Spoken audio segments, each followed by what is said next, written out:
Bonjour à tous, aujourd'hui nous allons voir la correction d'une application sur le compte de résultat d'un niveau basique. Si vous souhaitez avoir l'énoncé de cette application, rien de plus simple, en dessous de la vidéo il y a un petit lien qui vous permettra directement d'accéder à mon livre avec plein d'applications.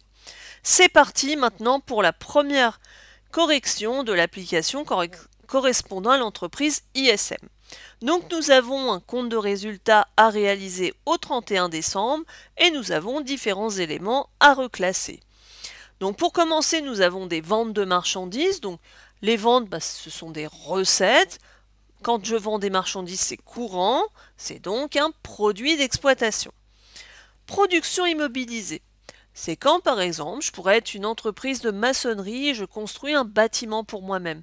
Donc, ça va me générer en fait des recettes.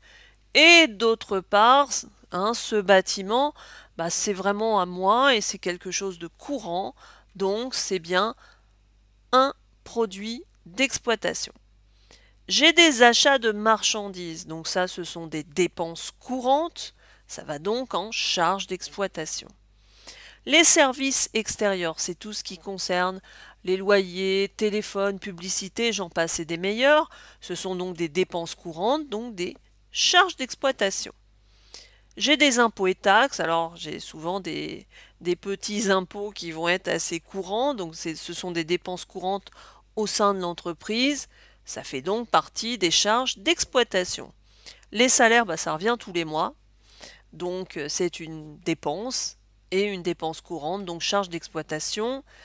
Les charges sociales, c'est lié au salaire, c'est les charges que je paye sur les salaires, donc c'est aussi une charge d'exploitation. Les autres produits, alors on pourrait spécifier un peu plus, ce seraient les produits d'exploitation, donc vont tout simplement en produits d'exploitation. Les charges d'intérêt, c'est quand je paye des intérêts sur par exemple de l'argent que j'ai emprunté, donc c'est une dépense, puis une dépense à caractère financier, donc c'est une charge financière. Nous avons, comme son nom l'indique, des produits financiers, c'est écrit dessus, c'est pas trop compliqué.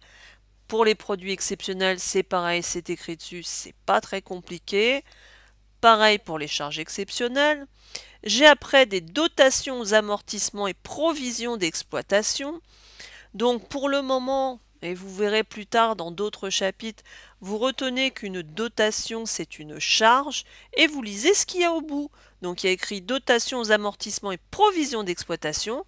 Donc c'est une charge d'exploitation. Vous voyez, je vous ai un petit peu détaillé. C'est comme ça qu'il faut faire. Les différents termes comptables, il faut arriver à les comprendre et c'est comme ça que vous arriverez à les classer dans votre compte de résultat.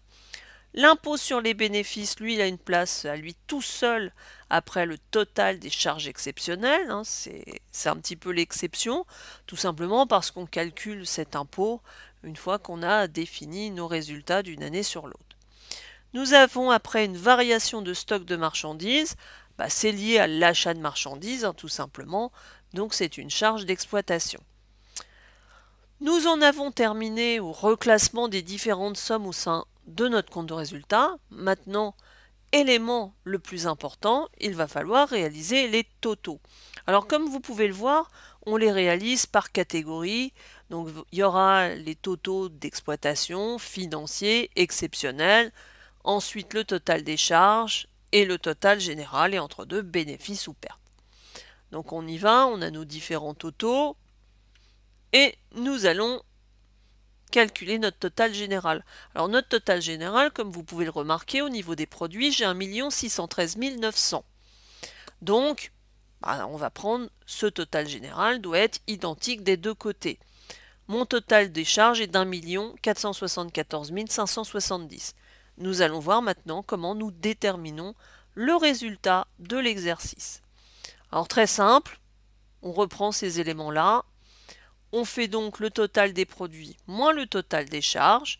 Donc mon résultat, il sera égal à 1 613 900 moins 1 474 570. J'ai donc un bénéfice de 139 330, tout simplement parce que j'ai plus de produits que de charges. Et ce bénéfice, je vais pouvoir le reporter dans mon compte de résultats côté charge. Donc, voilà pour cette première application. Il y avait beaucoup d'éléments relativement simples pour commencer à vous guider, comme les produits exceptionnels qui avaient le même nom que leurs intitulés. C'est une première phase, mais si vous avez déjà réussi à réaliser ce compte de résultats sans trop de difficultés, eh bien vous pouvez passer au compte de résultats suivant, qui est plutôt d'un niveau maîtrise. Je vais vous quitter sur ces derniers mots. En attendant, je vous dis à bientôt pour un autre tuto.